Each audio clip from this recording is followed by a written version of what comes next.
And I'm afraid that because of the fight,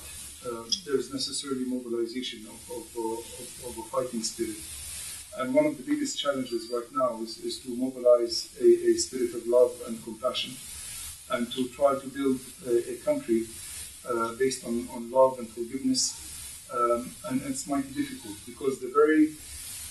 mobilization process that was necessary to fight a very hard fight now is a hindrance to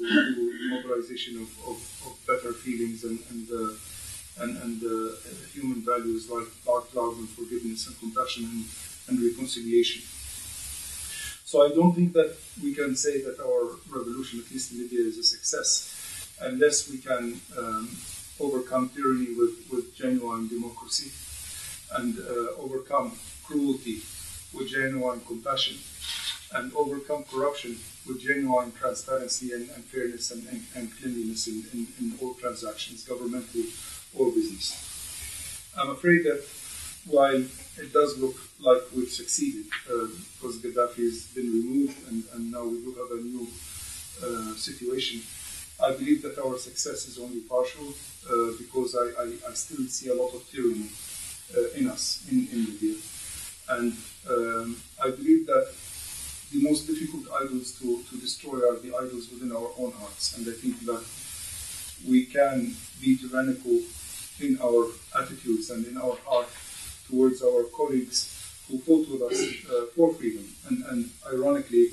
become tyrannical in our very fight against tyranny. I believe also that we are very limited in our success in the fight against cruelty, because, as I say, the fight itself involved a lot of cruelty. And also, what I'm seeing now, and this has been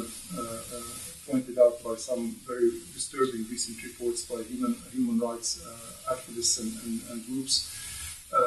the fact is that there is still cruelty in Libya, and there is cruelty and torture in some holding facilities that are illegal in the real sense. They're not under the Ministry of Justice, and there is still a lot of cruelty. And in the fight against corruption, I think that we are also very limited in our success, in that some of the most corrupt government officials, whose salaries is supposed to be 1,000 dinars a month, and who own billions of dollars and euros overseas, and billions of dinars in the country, have managed to a rather disturbing degree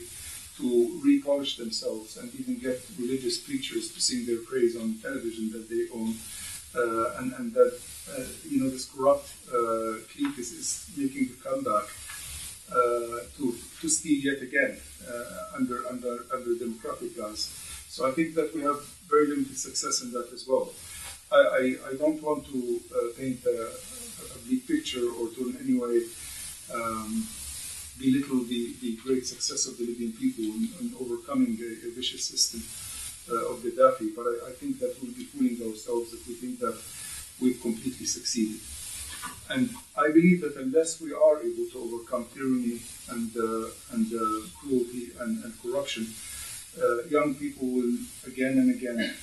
feeling frustrated, will revolt again. And one very striking thing about Libyan youth and youth in other countries, of course, is the incredible intelligence and the know-how that they have, and the fact that they cannot be fooled anymore. And if you look at Facebook and you look at the social media traffic, it is very clear that young people today do recognize that there is still tyranny, that there is still cruelty, and that there is still corruption.